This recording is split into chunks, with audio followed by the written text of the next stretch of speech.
কেউ দোষী হলে বিচারের মাধ্যমে হবে, তবে অবশ্যই বিচারের নামে অবিচারের মাধ্যমে নয়, সুবিচারের মাধ্যমে। কেউ যদি অপরাধ করে তাকে শাস্তি দিতে হবে। বিগত সরকার সুবিচারকে নির্বাসনে পাঠিয়েছিল। শুধু বাংলাদেশ জামাতে ইসলামী না, এদেশের দেশপ্রেমিক সকল সংগঠনকে প্রতিপক্ষ এবং দুশ্মন সাব্যস্ত করে সকলের প্রতি একই আচরণ করেছে। আলিম উলামাকে কষ্ট দিয়েছে, খুন করেছে, হাফিজদেরকে খুন করেছে, এতিমদেরকে খুন করেছে। তারপরে উপহাস করে বলেছে শাপলা চত্বরে মানুষ মারা যায়নি, রক্ত সেখানে ঝরেনি, হেফাজতের নেতারা সেখানে লাল রং ছিটিয়ে দিয়েছিল।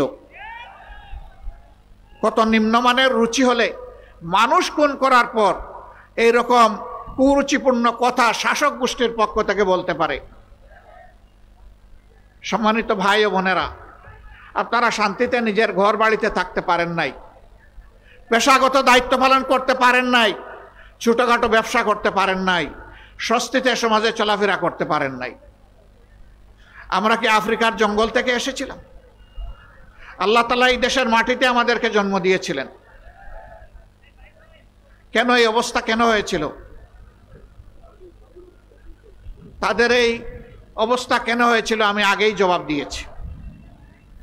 তারা ধারণা করেছিল নেতৃবৃন্দকে খুন করে, কর্মীদেরকে খুন এবং গুম করে, পঙ্গু করে, জেলে দিয়ে, ভয় দেখিয়ে এই সংগঠনকে তারা স্তব্ধ করে দেবে, মাটির নিচে পাঠিয়ে দেবে।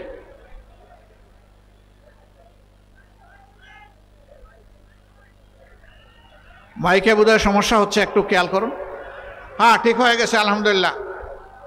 যাদের একটু কম শুনবেন তারা একটু ধৈর্য ধরে একটু অপেক্ষা করেন। সম্মানিত ভাইয়েরা, এরকম একটি তাণ্ডব জাতির উপর দিয়ে তারা চালিয়েছিলেন। তারা বলতেন গণতন্ত্রের দরকার নাই, উন্নয়ন হলেই চলবে। উন্নয়ন করতে গিয়ে তারা কি করেছেন? তারা রডের বদলে বাঁশ উপহার দিয়েছে, সিমেন্টের সাথে ছাই মিশিয়ে দিয়েছেন। বাংলাদেশ থেকে লক্ষ কোটি টাকা, 26 লক্ষ কোটি টাকা চুরি করে বিদেশে পাচার করেছে। অন্যায় যখনই করেছেন, অন্যায়ের প্রতিবাদ আমরা তখনই করেছি। আমাদেরকে একটা মিটিং মিছিল করার সুযোগ দেওয়া হয়নি, কিন্তু তাই বলে আমরা বসে থাকিনি। যখনই দেশ এবং জনগণের বিপক্ষে সরকার অবস্থান নিয়েছে, আমাদের সর্বোচ্চ সামর্থ্য অনুযায়ী আমরা রাস্তায় নেমে পড়েছি। আমরা যখনই একটা মিছিল করতাম, আমরা বুঝতাম আজকে আমাদের কয়েকটা লোক খুন হতে পারে, এখান থেকে ধরে নিয়ে গুম করে ফেলতে পারে, গুলি করে পঙ্গু বানায় ফেলতে পারে, মামলা দিয়ে জেলে নিতে পারে। তারপরেও শুধু আল্লাহকে পরোয়া করে, এগুলাকে আমরা পরোয়া করি নাই। আমরা বাংলাদেশের মানুষের সাথে ছিলাম। যেখানে এই খরা দুর্ভিক্ষ, যেখানে এই বন্যার থাবা, যেখানে এই বিভিন্ন ধরনের প্রাকৃতিক বিপর্যয় এসেছে, একটা মজলুম সংগঠন হয়েও সবার আগে মানবিক দায়িত্ব পালনের জন্য আমরা আমাদের ভাই বোনদের কাছে পৌঁছে গেছি। আমরা চেষ্টা করেছি পুরা 15.5 বৎসর জুড়ে, আমরা এইভাবেই তিলে তিলে চেষ্টা করেছি। ওরা ওগুলোও সহ্য করতে পারে নাই, বিভিন্ন জায়গায় আমাদেরকে হুমকি ধমকি দিয়েছে। বন্যায় দেশ ভাসছে, নিজেরা কিছু করে না, মানুষ জনগণের কাছে যাবে একটু সহানুভূতি ভালোবাসা নিয়ে, সেইটাও সহ্য করে না। আমি আপনাদের এই পাশের জেলা কুড়িগ্রামের রৌমারীতে গেলাম, বন্যায় সেখানে কিছু কাজ করার জন্যে।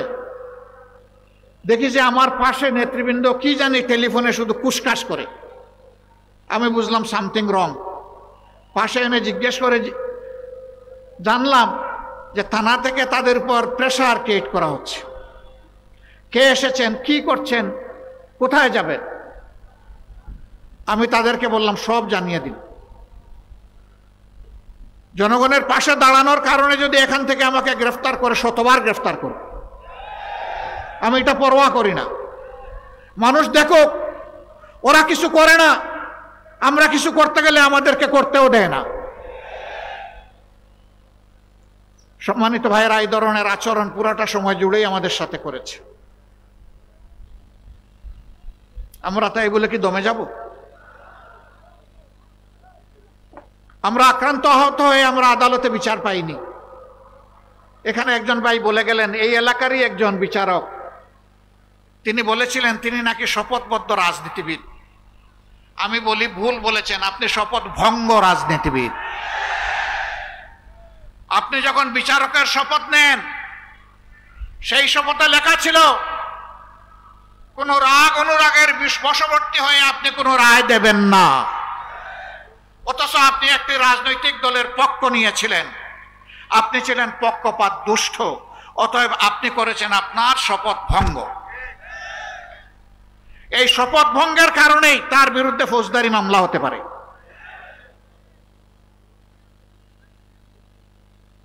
এইভাবে তারা বিচার বিভাগকে ধ্বংস করেছে, নির্বাচন কমিশনকে বশীভূত করেছে, গোলাম বানিয়েছে। বাংলাদেশের মানুষকে তারা চেয়েছিল তাদের গোলাম বানাতে। আল্লাহ তাআলা আমাদেরকে মুক্তি দিয়েছেন।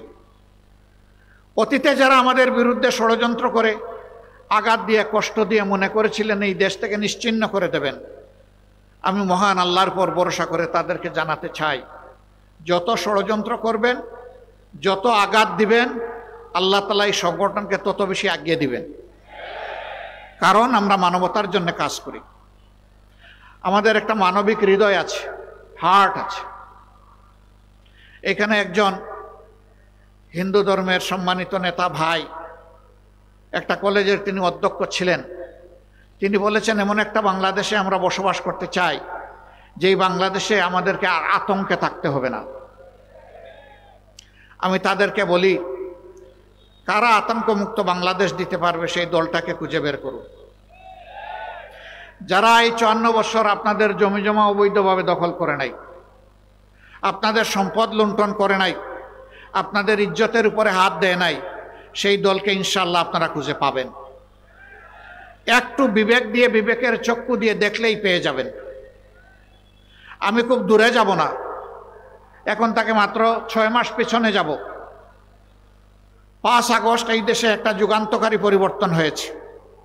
কেউ বলছে গণবিপ্লব, কেউ বলছে গণ অভ্যুত্থান, যে যেভাবেই বলুক, আমরা প্রথম দিন থেকে সচেতন ছিলাম একটা কুচক্রী মহল, বরাবর যাদের খাসলত খারাপ, তারাই আবার সমাজে একটা বিশৃঙ্খলা সৃষ্টি করতে পারে। এই জন্য আমরা আমাদের প্রিয় সহকর্মী এবং দেশবাসীদেরকে আহ্বান জানিয়েছিলাম, অনুরোধ করেছিলাম, মেহরবানি করে ধৈর্য ধরুন, শান্ত থাকুন, শৃঙ্খলা প্রতিষ্ঠায় সহযোগিতা করুন। এর আগে ওবায়দুল কাদের সাহেব কয়েকবার বলেছেন, আওয়ামী লীগ ক্ষমতা থেকে বিদায় নিলে তাদের রাজনৈতিক প্রতিপক্ষের হাতে 2 দিনের ভিতরেই, ক্ষমতা থেকে পালানোর বা বিদায় নেওয়ার 2 দিনের ভিতরে তাদের 5 লক্ষ নেতাকর্মীকে খুন করা হবে। তাদের 5 লক্ষ নেতাকর্মী খুন হয়েছে? 550 5 জন। কেন হয় না? এই কারণে তাদের হাত মানুষের রক্তে লাল থাকতে পারে, তাদের চোখ খুনের নেশায় সব সময় মাতাল হতে পারে, কিন্তু বাংলাদেশের জনগণ তাদের মতো নয়। এদেশের জনগণ তাদের দেশকে ভালোবাসে, তাদের মাটিকে ভালোবাসে, এই জন্য দায়িত্বশীলতার পরিচয় দিয়েছে। এরপরে মাঝে মধ্যে 2-1টা খুনের ঘটনা ঘটেছে, আমরা ওগুলা নিন্দা করেছি, বিচার দাবি করেছি। আমরা চাই না বিনা বিচারে যে দল ধর্মের মানুষ হোক, একজন মানুষকে খুন করা হোক। কেউ দোষী হলে বিচারের মাধ্যমে হবে, তবে অবশ্যই বিচারের নামে অবিচারের মাধ্যমে নয়, সুবিচারের মাধ্যমে। কেউ যদি অপরাধ করে তাকে শাস্তি দিতে হবে। বিগত সরকার সুবিচারকে নির্বাসনে পাঠিয়েছিল, এই জন্য এই বিচারপতিরা দম্ভভরে বলতে পেরেছিল যে আমরা শপথবদ্ধ রাজনীতিবিদ। এই কথার যারা প্রতিবাদ করেছিল সেই আইনজীবীদেরকে পরবর্তী পর্যায়ে হেনস্থ করা হয়েছে, অথচ এই আইনজীবীদেরকে পুরস্কৃত করার কথা ছিল। সম্মানিত ভাই ও বোনেরা, এরা বরাবর বলে আসছে সাম্প্রদায়িক বাংলাদেশ নয়, অসাম্প্রদায়িক বাংলাদেশ গড়তে চায়। যারা অসাম্প্রদায়িক বাংলাদেশ গড়বে, তারা কেন বিভিন্ন সম্প্রদায়ের মানুষের জায়গা জমি দখল করে? এরা কেন লুণ্ঠন করে? এরা কেন ইজ্জতের উপরে হাত দেয়? এরা কেন আমাদের এই সমস্ত ভাই বোনদেরকে তাদের ভিটামাটি থেকে উচ্ছেদ করে? এরা অসাম্প্রদায়িক বাংলাদেশের প্রবক্তা নয়, বরঞ্চ এরাই হচ্ছে বাংলাদেশের স্বীকৃত ডাকাত। আমরা বর্তমান সরকারকে বলি, অনেক সংস্কার করার ব্যাপারে আপনারা হাত দিয়েছেন, যতটা সম্ভব করুন, তবে আরেকটা বিষয়ে হাত দেন। একটা নিরপেক্ষ সরকার এটা পারবে, দলীয় সরকার হয়তো বা এটা করবে না। গত 54 বছরে বাংলাদেশে বিভিন্ন ধর্মের মানুষ যাদের হাতে নির্যাতিত হয়েছে, যাদের উপর জুলুম করা হয়েছে, সেটা খুন, ধর্ষণ, লুট, দখল যাই হোক, চাঁদাবাজি হোক, এদের নামের কালো তালিকা প্রকাশ করে দেন। এরা কারা? জনগণ এদেরকে চিনে নেব। কোনো জায়গায় কোনো কিছু ঘটলেই সাথে সাথে জামাতে ইসলামীকে দোষ দেয়। এটা এদের বদ হাসলত। এরা জাগরণেও জামাতকে ভয় পায়, এরা গুমের মধ্যেও জামাতকে ভয় পায়, জামাতের নীতি আদর্শকে ভয় পায়। এই ভয়ের জায়গা থেকে তারা ঘায়েল করতে চায় আমাদেরকে। কিভাবে ঘায়েল করতে চায়? নিজেরা অপকর্ম করে তার দায় আমাদের উপরে চাপায়। বলবেন যে প্রমাণ কি? মাত্র 2টা প্রমাণ দেয় উত্তরবঙ্গ থেকে, বেশি দেওয়ার দরকার নাই। হাজার হাজার প্রমাণ আছে। রংপুরের মৎস্যপল্লী, পীরগঞ্জ, যেখানে মিয়া আব্দুল ওয়াজেদ সাহেবের বাড়ি, সেই জায়গায় আমাদের হিন্দু ধর্মাবলম্বী ভাই বোনদের একটা পল্লী ছিল। সেই পল্লীতে গিয়ে প্রথমে গরু চুরি করলো, তারপরে সম্পদ লুণ্ঠন করলো, তারপরে তাদের ঘরগুলাতে আগুন জ্বালিয়ে দিল। সাথে সাথে কোনো বাস বিচার না করেই ক্ষমতার সর্বোচ্চ পর্যায় থেকে বলে দেওয়া হলো এটা জামাত শিবিরের লোকেরা করেছে। কোনো তদন্ত নাই, তদন্ত ছাড়াই বলে দিল। যুক্তি দিল পাশে মিঠাপুকুর উপজেলা, ওটা জামাতের ঘাঁটি, ওরা এসে এখানে এটা করেছে। কি চমৎকার যুক্তি! মাত্র 3 দিনের মাথায় সাহস করে সেই পল্লীর মজলুম ভাই বোনেরা বলে দিল জামাত শিবির এখানে আসেও নাই, এগুলা করেও নাই, যুবলীগের অমুক নেতার নেতৃত্বেই অপকর্ম হয়েছে। এই মামলা চলে গেল সাইবেরিয়ার হিমাগারে। এটার এখন আর কোনো খবর নাই, যেহেতু নেতা যুবলীগের। পানিতে কূপ দিলে কূপ এসে নিজের হাঁটুতে লাগে, তো হাঁটু বাঁচানোর জন্য মামলাই হতো। তারপরে আপনারা দেখেছেন গাইবান্ধার সুন্দরগঞ্জের এমপি ছিলেন, বুটে হোক অথবা বিনা বুটে হোক, লিটন সাহেব।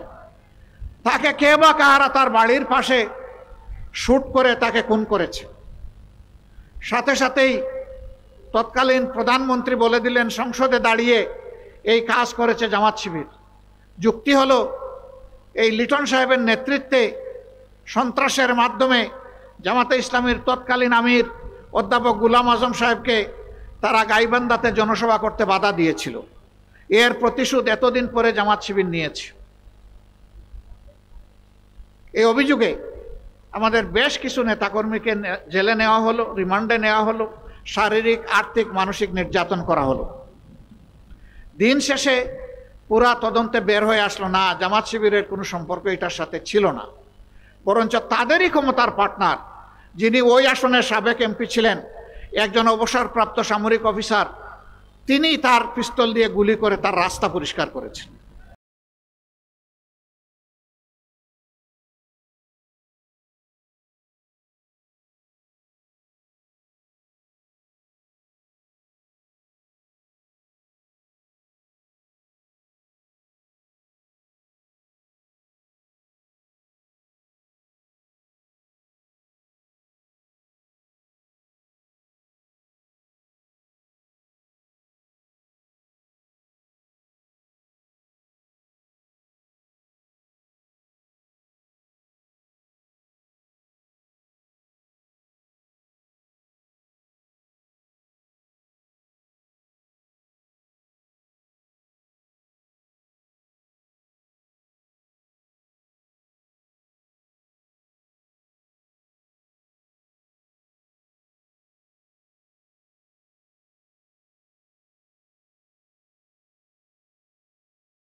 আদালতের গারদে তার সাথে আমার দেখা হলো, আমি চিনতাম না, লম্বা চুল, সম্ভবত কুপাও বেঁধেছেন তিনি, ভদ্র চেহারা, একটা চেহারা এক কোণে বসে আছেন, আমি আর এক কোণে বসে আছি। কিউরিওসিটি নিয়ে জিজ্ঞেস করলাম যে আপনার পরিচয়, কি মামলায় আপনি এখানে? তিনি বললেন আমার বাড়ি সুন্দরগঞ্জ, আমি কর্নেল অমুক, এবং আমাকে লিটন হত্যার দায়ে শাস্তি দেওয়া হয়েছে, আরো 3টা মামলা পেন্ডিং আছে আমার বিরুদ্ধে। খুনের মামলার রায় হয়েছে, অস্ত্র মামলা রয়ে গেছে, আরো কি একটা মামলা ওনার আছে। আমি তখন উনাকে চিনলাম, অথচ দায়টা দেওয়া হলো জামাত শিবিরের ঘাড়ে।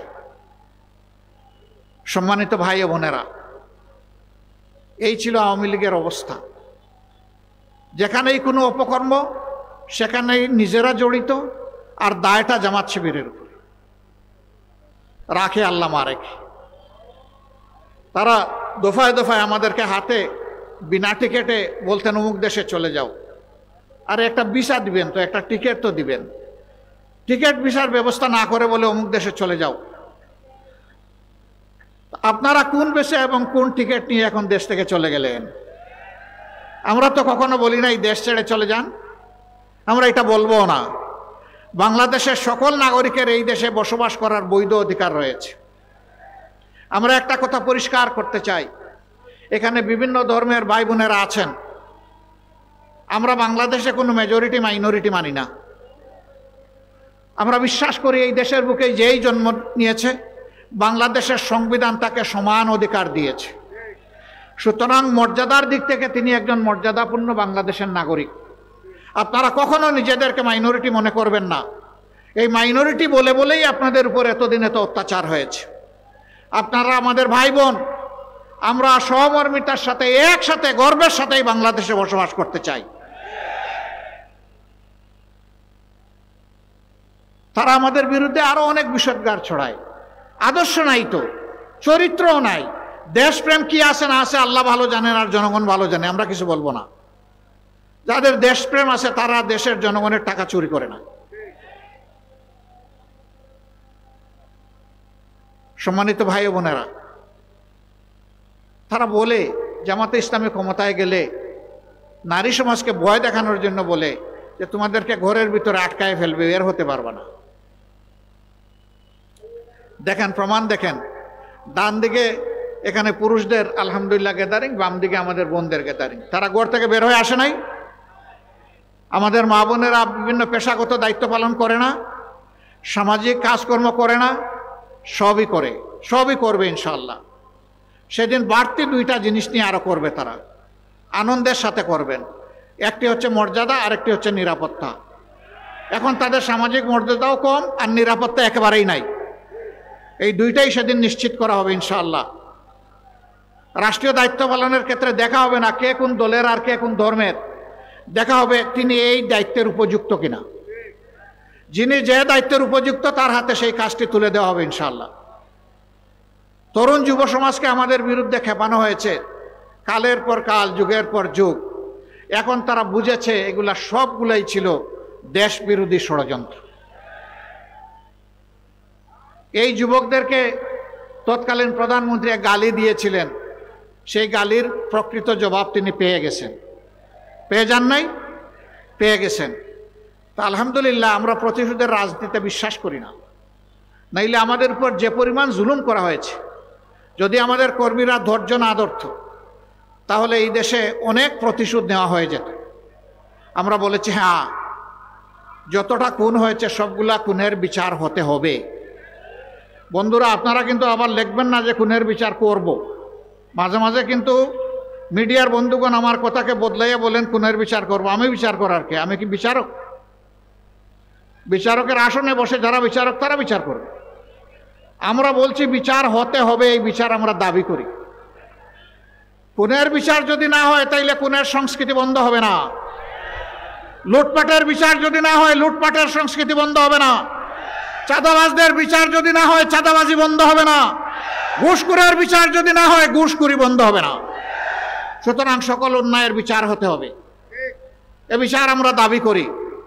কিন্তু তাই বলে আইন কেউ হাতে তুলে নেয়, এটাও আমরা পছন্দ করি না। আইন আইনের গতিতে চলবে। বিচার করতে গিয়ে কোনো অবিচার হোক, ওটাও আমরা চাই না। আমরা চাই ন্যায় বিচারের মাধ্যমে যার যেটা পাওনা সেজন্য সেটা পেয়ে যায়। এইরকম একটা বাংলাদেশ আমরা গড়তে চাই। আমাদের সন্তানদেরকে আমরা আশ্বস্ত করতে চাই, তোমরা যে বৈষম্যহীন বাংলাদেশের স্লোগান দিয়ে বলেছিলে উই ওয়ান্ট জাস্টিস, আমরা তোমাদের সাথে আছি, আমরা তোমাদেরকে ভালোবাসি, তোমাদের অবদানের জন্য আমরা তোমাদের কাছে কৃতজ্ঞ এবং তোমাদেরকে আমরা শ্রদ্ধা করি। তোমরা আমাদের অহংকার, তোমরা আমাদের গর্ব। আগামীর বাংলাদেশ ইনশাল্লাহ আমরা তোমাদের হাতে তুলে দিতে চাই। আমরা তোমাদের পাশে থেকে দোয়া করতে চাই, সাহায্য করতে চাই। মরার আগে আমরা দেখে যেতে চাই আমার প্রিয় বাংলাদেশ সাম্য এবং সৌহার্দ্যের বাংলাদেশ, আমার প্রিয় বাংলাদেশ একটা মানবিক বাংলাদেশ। এই মানবিক বাংলাদেশের জন্যই আমাদের সংগ্রাম, আমাদের সাধনা। এই সংগ্রামে আমরা আপনাদের সকলকে পাশে চাই, সাথে চাই। এই সংগ্রাম তখনই সফল হবে যখন আল্লাহর দেওয়া বিধান অনুযায়ী মানুষ ন্যায় বিচার পাবে। আল্লাহর দেওয়া বিধানের বাইরে কেউ ন্যায় বিচার নিশ্চিত করতে পারবে না, পারে নাই। আল্লাহর দেওয়া বিধান সমস্ত সৃষ্টির জন্য, শুধু মানুষের জন্য না, সমস্ত ধর্মের জন্য, নির্দিষ্ট কোনো ধর্মের জন্য না। যারাই মানুষ তাদের জন্য আল্লাহর এই সাম্যের বিধান। আমরা সেই বিধানের বাংলাদেশ গড়তে চাই। এইখানে বিভিন্ন ধর্মের ভাইয়েরা এখানে বক্তব্য রেখেছেন। জামাতের কাছে তারা প্রত্যাশা ব্যক্ত করেছেন। আপনারা দোয়া করুন যে এই কথাগুলো আমাদের মুখ দিয়ে বের হয়, আমরা যেন সেই কাজগুলো করতে পারি। আমরা যেন জাতির সাথে প্রতারণা, ধোঁকাবাজি না করি। আমরা যেন জীবন দিয়ে হলে আমাদের কথা রক্ষা করতে পারি। আমরা যেন অন্যায়ের কাছে মাথা নত না করি, বরঞ্চ আমাদের মাথাটা বারবার নত হোক শুধু সৃষ্টিকর্তা আল্লাহ তাআলার কাছে। মহান আল্লাহ আমাদের সহায় হন। আপনারা কষ্ট করে সবাই এসেছেন, সবাইকে আমার পক্ষ থেকে ধন্যবাদ, কৃতজ্ঞতা এবং অভিনন্দন। আমাদের সালাম নিয়ে ঘরে ঘরে পৌঁছে যাবেন। শান্তি, সাম্য এবং মানবিকতার এই আবেদন, এই দাওয়াত নিয়ে, কোরআনের দাওয়াত নিয়ে আপনারা ঘরে ঘরে পৌঁছে যাবেন। দিনাজপুরের একটা ঘরও যেন এই দাওয়াতের বাইরে না থাকে, আমি আপনাদের কাছে সেই আহ্বান জানাবো। আপনারা পারবেন তো? ইনশাআল্লাহ পারবেন। সাম্যের এবং মানবিক বাংলাদেশ গড়ার জন্য আপনারা প্রস্তুত? তাহলে কিন্তু আমাদের লড়াই শেষ হয়নি, সংগ্রাম শেষ হয়নি। সংগ্রাম তখনই শেষ হবে যেদিন সত্যিকার অর্থে একটা মানবিক বাংলাদেশ গড়ে উঠবে। সবাইকে অভিনন্দন, সবাইকে অভিনন্দন, বুক ভরা অভিনন্দন। আসসালামু আলাইকুম ওয়া রাহমাতুল্লাহ। বাংলাদেশ জিন্দাবাদ, বাংলাদেশ জামাতে ইসলামী জিন্দাবাদ।